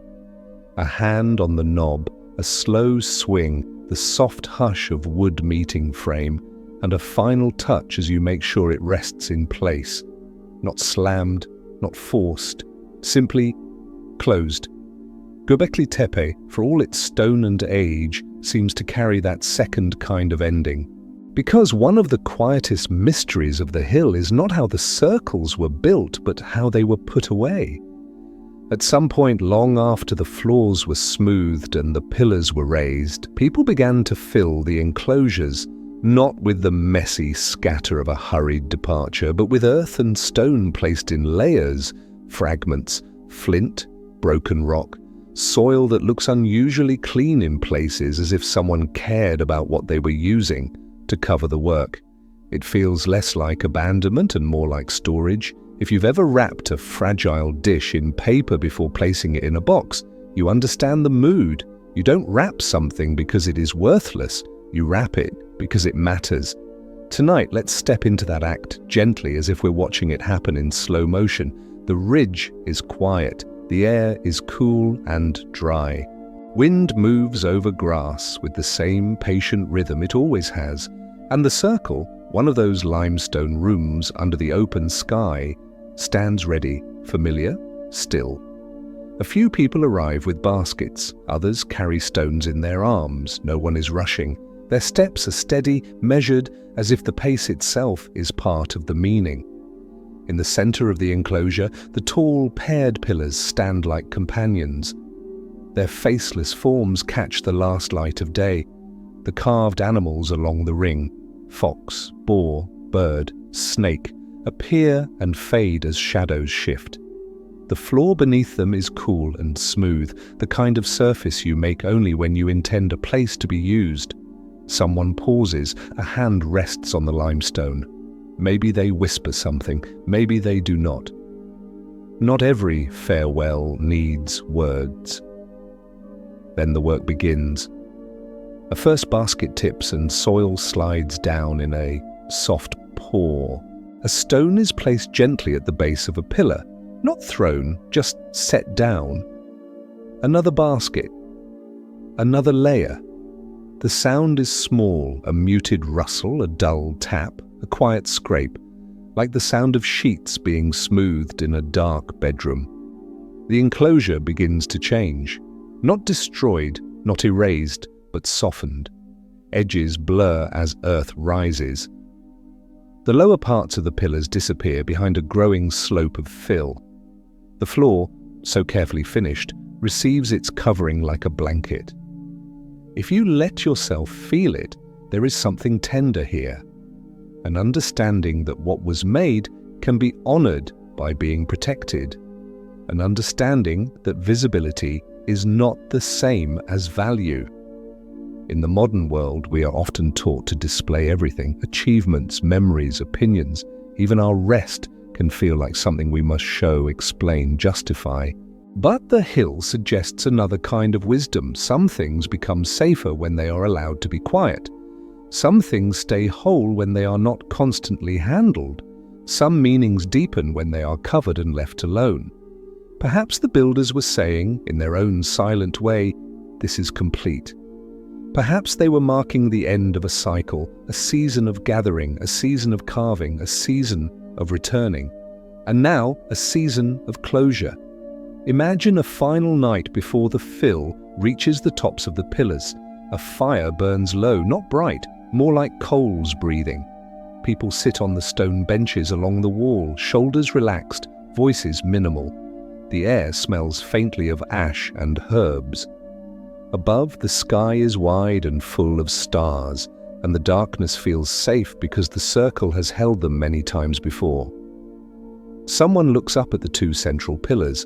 They are still faceless, still calm, still offering presence without demand, and maybe, in that moment, the choice to bury them feels natural, like turning down the lamps at the end of an evening, like closing a book with a finger marking the page, not because you're finished forever, but because you will return when the time is right. This is the soft twist of Göbekli Tepe. The builders did not lose their sanctuary. They stored it, and storage is an act of trust. It means you believe there will be a future.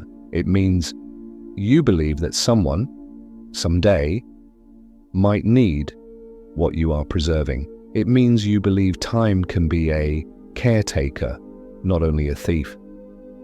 If you're listening tonight with worries about the future, let that thought land gently.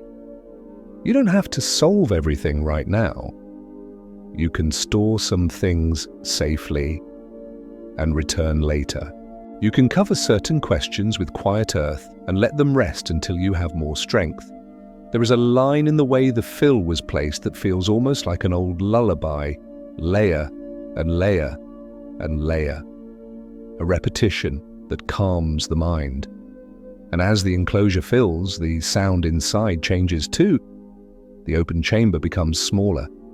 Echoes shorten. The space grows more intimate, more hushed. Even the wind seems farther away. It's the opposite of a collapse. It's a soft narrowing, like the narrowing of attention when you're about to fall asleep. You can use this image now. Think of your day as an enclosure. It held your steps, your conversations, your tasks. Some of it was smooth, some of it was rough. Some moments were bright, others heavy. Now imagine beginning to fill it in gently. Not to deny it happened, but to close it for the night. Let one breath be a layer of soil. Inhale and exhale. Let another breath be another layer. Inhale and exhale. And as you do, allow the sharp edges of the day to soften. Allow the loud moments to sink lower. Allow the unfinished pieces to be covered, not lost, just stored. Because sleep is not forgetting. Sleep is a kind of careful burial. The mind tucks memories into deeper places where they can be sorted without noise. The body covers itself with warmth. The nervous system closes its doors and rests. And that is why Göbekli Tepe feels like it belongs in a bedtime story. It is not only about the distant past, it is also about the human skill of ending gently. There is another small kindness in this act. By burying the enclosures, the builders protected the carvings from weather, from wind that erodes, from rain that cracks, from curious feet that might chip the edges. They could not have known archaeologists would come. But they could know this: stone can last longer when it is shielded. So they gave it a shield of earth. Somewhere beyond the circle, night continues in its ordinary ways. A jackal calls once, then the sound dissolves. A breeze passes over the ridge and carries a faint mineral scent. In the darkness, people move slowly, as if they are careful not to wake the hill too soon. And perhaps, as the last baskets are emptied, someone feels a quiet gratitude. Not the loud gratitude of celebration, but the steady gratitude of completion. The kind you feel when you switch off a lamp after reading, when you rinse a cup and set it down to dry, when you pull a blanket up and realize you made it through another day. If you want, let that gratitude touch your own night. Think of one small thing, just one, that held you today. A warm drink, a kind message, a moment of sunlight on your hands, a simple breath that arrived when you needed it. You don't need to hold it tightly. Store it the way the hill stored stone, gently, safely, with care. Let it be a small lantern you carry into sleep tonight. And let everything else settle like dust returning to earth. If tonight you feel fragile, this can become a quiet metaphor. You do not need to expose yourself all the time. You can protect what is tender in you. You can place boundaries. You can cover the parts that ache, not to hide in shame, but to heal in safety. The hill, in that sense, is not only ancient, it is wise. And it makes me wonder something gently, and I'll offer it to you like a soft question you don't have to answer. If you could bury one worry tonight, just for the night, not forever, what would it be? Would you tuck it under the soil of sleep and let your body rest without carrying it? If you want, you can imagine placing that worry at the base of a pillar. A small stone in your hand, you set it down. You cover it with a handful of earth. You pat the surface smooth, and you walk away slowly, knowing it will be there tomorrow if you truly need it. But tonight, you do not. Here, no one rests alone. Even the people who lived 12,000 years ago knew the comfort of a shared circle, and you listening now are part of that circle in the gentlest way, by breathing with the story. In the next part, we will follow what happened after the circle slept. We will move forward in time, not with leaps, but with slow steps. How the hill stayed quiet, how it became an ordinary rise again, how the earth held its secret patiently. And then we will return to the moment of modern rediscovery, the brush against stone, the feeling of touching time. For now, let the enclosure finish closing. Layer by layer, the pillars sink into quiet. The floor disappears under soft earth. The last edge of carved limestone fades, and the hill becomes once again simply a hill, rounded, humble, peaceful. A place that looks ordinary and yet holds a sanctuary inside. There is a special kind of quiet that comes after something has been carefully put away. A room after guests have left, a table after the dishes are washed, a house after the lights are lowered, when the last sounds are only the settling of wood and the soft breath of night. Göbekli Tepe, once the enclosures were filled, entered that kind of quiet. The people who buried the circles walked away, and the hill remained. Wind moved, seasons shifted, grasses rose and died back.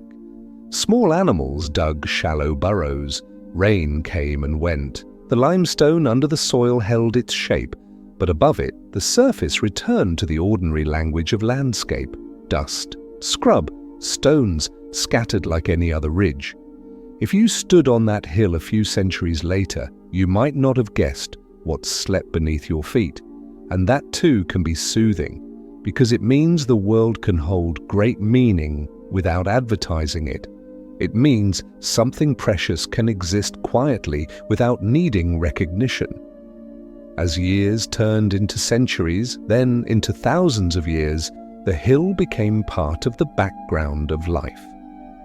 Shepherds might have brought goats up the slope, following familiar routes, whistling softly or calling out in low voices.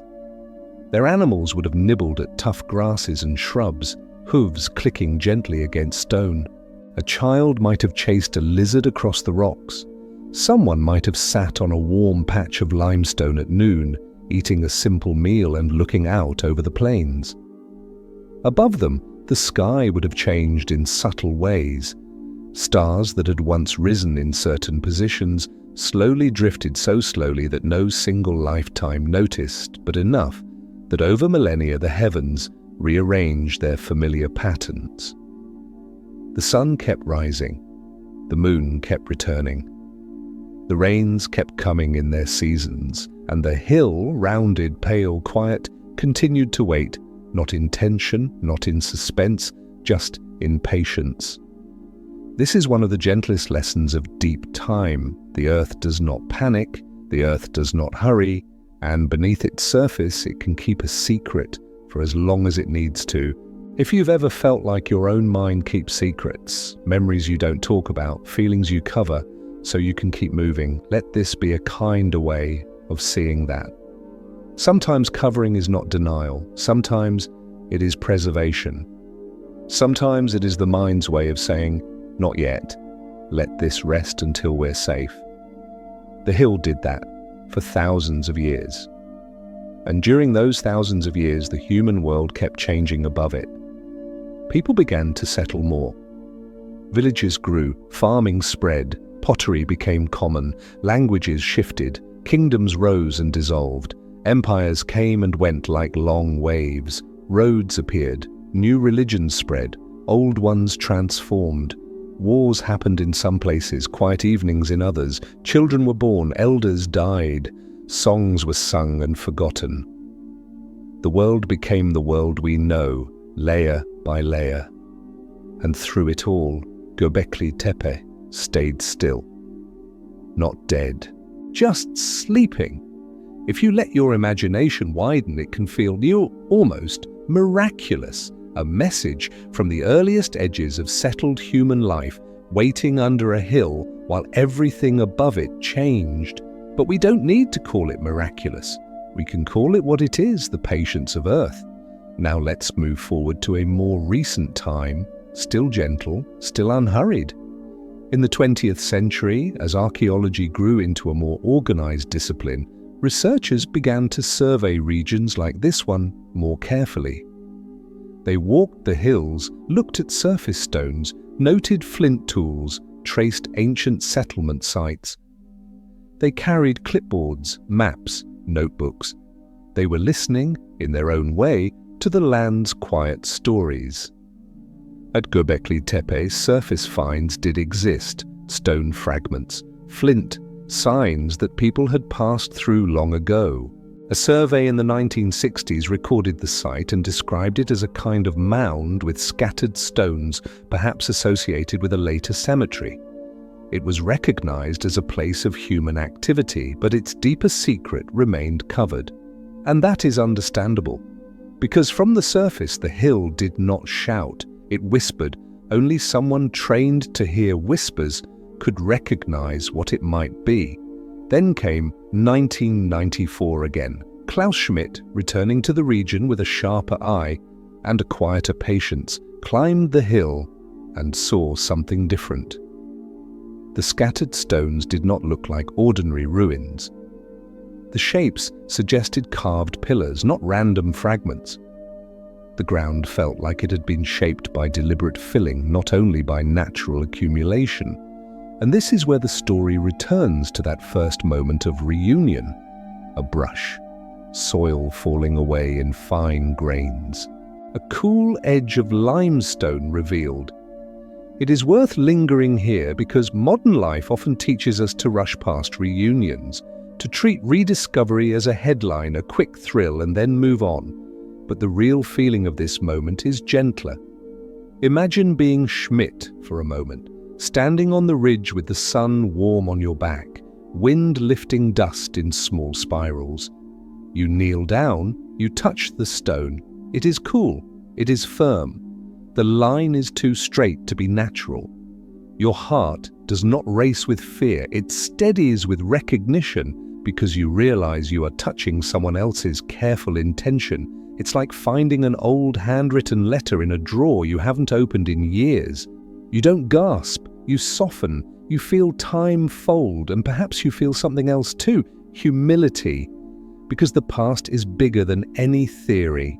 It is bigger than our assumptions about what early humans could or could not do. The hill is quietly asking you to expand your imagination. But it does not ask you to argue. It asks you to listen.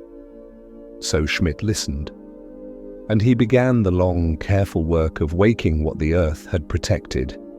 Day after day, the enclosures emerged. More pillars, more carvings, more smooth floors, more evidence that people gathered here in ways that were organized, cooperative, and meaningful. And with each layer removed, the hill became less ordinary. But even in its revelation, it stayed gentle. Because excavation is slow and the site itself encourages slowness. Each pillar that appears asks you to pause, to look, to breathe, to feel the weight of time. Tonight, you can let that weight become comfort rather than burden. Because deep time holds a promise. Your hardest nights are not infinite. Your worries are not eternal. They will pass. The way seasons pass, the way dust settles, the way a hill holds something quietly until the right moment. And if you've been feeling like life has moved too fast, the hill offers a different pace, a pace that doesn't ignore pain, but doesn't panic about it either. A pace that says, we can do this slowly, we can do this gently, we can uncover what matters one careful layer at a time. Now let's bring this closer to your own breath. Inhale, exhale. Imagine each breath as a brushstroke, a small clearing of mental dust. Not to force insight, not to chase revelation, just to make space for calm. Sometimes calm arrives the way archaeology does, not suddenly, but gradually, as the mind's surface noise is lifted away and something steadier appears beneath. And what appears beneath you tonight is simple. A body that can rest, a mind that can soften, a night that can hold you. In the next part, we will come to the closing reflections of the journey, the tender meaning of Göbekli Tepe as a message in a bottle, and what it tells us about community, memory, and the way humans have always searched for peace. We will let the story widen into a gentle lesson, then narrow again into a sleep outro that feels like earth covering stone, calm, safe, and slow. For now, keep the hill in your mind, an ordinary rise under a vast sky. And beneath it, the pillars sleeping, patient, waiting, until gentle hands at last returned. By the time you reach the heart of a long story, something often changes. Not in a dramatic twist, not in a sudden reversal, just a quiet shift in the way you hold the world, a soft opening, a gentler lens. The kind of change you feel when you sit with someone you trust and the room becomes warmer without anyone naming it. Göbekli Tepe has that kind of effect, because the deeper we go into its meaning, the less it feels like a puzzle to solve, and the more it feels like a letter left for us, folded carefully, sealed, and tucked into the soil. A message in a bottle. Only here the bottle is earth. Imagine that bottle for a moment, not glass, not floating on waves, but a room made of stone, wrapped in clean fill, protected by a rounded hill. A message that did not travel across ocean distance, but across time. And what does it say? It does not say, "Look at how clever we were." It does not say, "Be amazed," does not shout. It whispers something simpler. We gathered, we cooperated, we made meaning together, we built a place where the heart could slow down. There is a strange, modern loneliness that comes from always being connected and still feeling alone. Messages come in fast, but they rarely land deep. Notifications vibrate, but they do not necessarily comfort. So it can feel almost healing to meet a message that took 12,000 years to arrive and still feels gentle. Because it reminds you, humans have always sought the same thing you seek tonight. Safety, belonging, a place where the nervous system can unclench. Now think again of the circles, the benches along the walls, the inward-facing pillars, the paired forms at the center, the polished floor that holds light, the carvings of animals that feel like a quiet recognition of the living world. This is not architecture built only for shelter from rain. It is architecture built for shared attention. And shared attention is one of the oldest medicines we have. Even today, when someone sits beside you without trying to fix you, just being there, your body changes. The breath slows, the shoulders lower, the mind releases its grip. Göbekli Tepe suggests that people understood this long before they had cities, long before they had written laws or formal temples in the way we imagine them. Perhaps, and we can keep it soft, perhaps humans gathered first not around farms but around meaning. Perhaps the impulse to come together in a circle, to build something larger than the daily hunt, was one of the forces that later made settled life possible. Not because someone invented civilization in one moment, but because cooperation itself became a habit, a rhythm like breathing. Inhale, gather, exhale, build. Inhale, share food. Exhale, share story. Inhale, look at the sky. Exhale, let the day go. And then, when the time came, another rhythm. Inhale, close. Exhale, bury. Inhale, store. Exhale, let it sleep.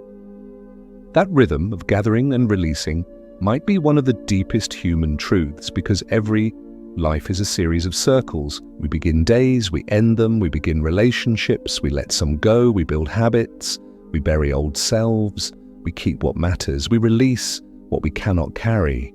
If you've had seasons of life that felt like loss, this perspective can be gentler than it sounds. It does not deny pain. It only reminds you that endings are not always destruction.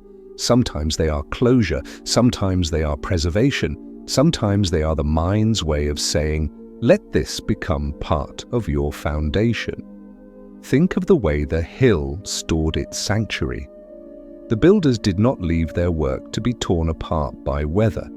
They covered it, they tucked it into the earth, and in doing so they allowed it to survive in the same way you might have stored parts of yourself, memories you carry quietly, lessons learned without needing to announce them, a tenderness you protect because it is precious. This is not weakness, this is wisdom.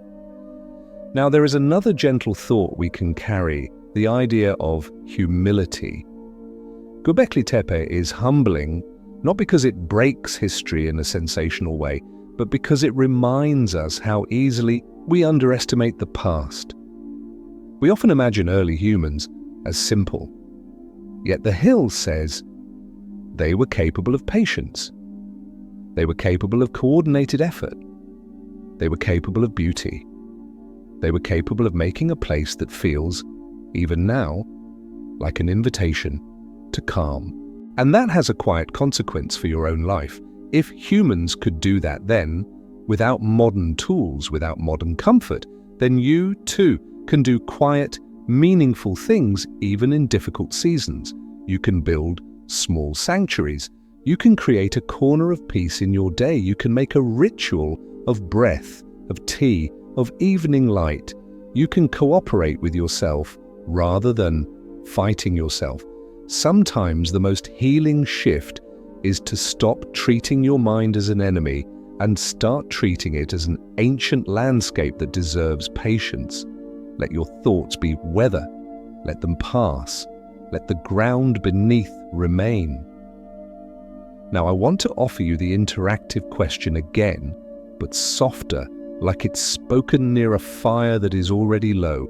If you could step back 12,000 years, what would you take with you? Or would a slow breath be enough? Notice what happens when you ask it. Maybe your mind wants to bring something practical, a blanket, a knife, a lantern. Maybe your mind wants to bring something emotional, a photograph, a song, a loved one's voice. Or maybe, if you're tired enough, the only thing you truly want to carry is the feeling of calm itself. A slow breath can be a kind of lantern, because breath is the oldest tool humans have had. It is always with you. It is the one thing you can do even when everything else feels uncertain. It tells the nervous system you are safe enough right now. Inhale, exhale. Now imagine Göbekli Tepe as a lantern too, not a blazing light, a small, warm glow. It says, there were people before you who felt the night the way you feel it. They looked at the sky and wondered. They gathered to feel less alone. They built something that made them feel held. And they were gentle enough to close it carefully when the time came. If tonight's story reminded you of a beautiful memory, feel free to share it below. And if this story brought you calm, leave a gentle comment for yourself. Not for the algorithm, not for performance, just as a small note, the way someone might leave a bookmark in a book. I was here, I rested here. Because rest is something you deserve, not something you earn. Now we are nearly at the end of our journey. In the final part, we will return to the ridge one more time, wind moving over grass, the hill holding its sleeping stone. We will gather the story into a soft reflection about time, gratitude, and the quiet power of cooperation. And then we will let the words thin out, like footsteps fading down a hallway, until your mind has only the simplest images left: wind, earth, stone, calm. For now, let this part end the way the hill ends a chapter, gently. Imagine the stone circle one last time. The floor cool and smooth, the pillars steady and faceless. The carved animals quiet in shadow. The sky immense and patient overhead. And then imagine earth covering it again. Not as loss, as care, as trust, as sleep. Now we come to the part of the night where words begin to thin. Not because the story is ending abruptly, but because the body is ready for fewer sounds. Like a fire that has done its work and now settles into quiet embers, the story can soften into simpler images, images you don't have to think about, only feel. So let us return one last time to the ridge, Göbekli Tepe, a rounded hill of limestone and dust, resting under a sky that has never stopped moving, slowly, faithfully, like water in a dark lake. The wind is there, it always has been. It combs the grasses, it slips between stones, it moves along the hill's curves as if it knows them by heart. In the ancient world, it moved with the same patience, carrying the scents of dry earth, crushed herbs, distant rain. Tonight, in your imagination, let that wind become steady and kind. Not a harsh wind, not a storm, just a breath of the land. Inhale, exhale. The hill listens, and beneath its surface, the pillars remain, not rushing, not demanding, just waiting in their long, clean silence. There is something deeply comforting about that, because it means time does not only take. Sometimes time also holds. Sometimes time is a caretaker. Göbekli Tepe was built in a world that did not yet have the things we often associate with civilization. No cities of stone, no written records, no pottery in those earliest layers. And yet, the people who gathered there did something unmistakably human. They created a sanctuary. They made a circle to hold community. They made floors smooth enough for bare feet to feel safe. They carved animals into stone, neighbors of the wild world, so memory could live in texture and line. They raised tall, faceless forms that offered presence without judgment. And when the time came to close that chapter, they did not destroy it. They buried it. They tucked it away. They let it sleep. That choice, gentle closure, might be the most healing lesson the hill offers. Because many of us were taught that endings must be loud, that loss must be dramatic, that to move on something must break. But the hill says otherwise. Sometimes you can end something softly. Sometimes you can honor what was, then cover it with care. Sometimes you can let a chapter rest without tearing its pages. If you've been carrying anything that needs that kind of ending, an old conversation, a worry, a regret, a restless thought, this is your moment to borrow the hill's wisdom. You do not need to solve it tonight. You can store it. You can place it gently in the soil of sleep. You can let it rest. Now, if we step gently into reflection, we can say this. Göbekli Tepe is a reminder that humans have always been capable of cooperation that is not violent, not frantic, not domineering. Cooperation that is patient, many hands pulling in one direction, many lives agreeing for a time to build something that fed the heart as much as it fed the body. And that matters because it means the human story has never been only struggle. It has also been tenderness, it has also been community, it has also been the slow creation of places where people could feel safe. If you are a busy person listening from somewhere in America, maybe after a long work day, maybe after caring for others, maybe after simply trying to hold yourself together, let that sink in. You belong to a long line of people who needed peace. And the fact that you seek calm tonight does not make you weak. It makes you human. Here, no one rests alone. Every story from the past is a soft lantern in the dark, gently lighting our way tonight. And if this story brought you calm, don't forget to subscribe for more peaceful nighttime journeys. Now let's lower the lights even more. Imagine the stone circle again, but quieter. The fire is nearly out. Only a faint red glow remains. Voices have faded. The wind is the main sound, a gentle hush passing over the ridge. The carved animals are no longer clear. They are there, but they do not demand attention. The tall pillars stand in silhouette, faceless, patient, kind in their stillness. And the floor beneath, cool and smooth, holds the last bit of light like a calm lake holding the moon. Now imagine the burial not as a mystery, but as a lullaby. A basket of earth tips, soft as a sigh. A stone is placed, gentle as a hand resting on a shoulder. Another layer, another, until the pillars are covered, not lost, kept. The hill closes like an eyelid, and the world above continues. Stars drift, the moon moves, wind keeps breathing, and somewhere, in a distant future, our present, careful hands return with brushes and patience and humility. They uncover what the earth protected, not to shout, but to listen, not to conquer, but to understand. And in that understanding we receive the message, meaning can be made quietly. Community can be built gently. Time can be honored without fear. Now let the story become simpler still. If you want, you can stop imagining details and just hold 4 calm elements, like a small mantra that does not excite the mind. Wind, earth, stone, silence. Wind, earth, stone, silence.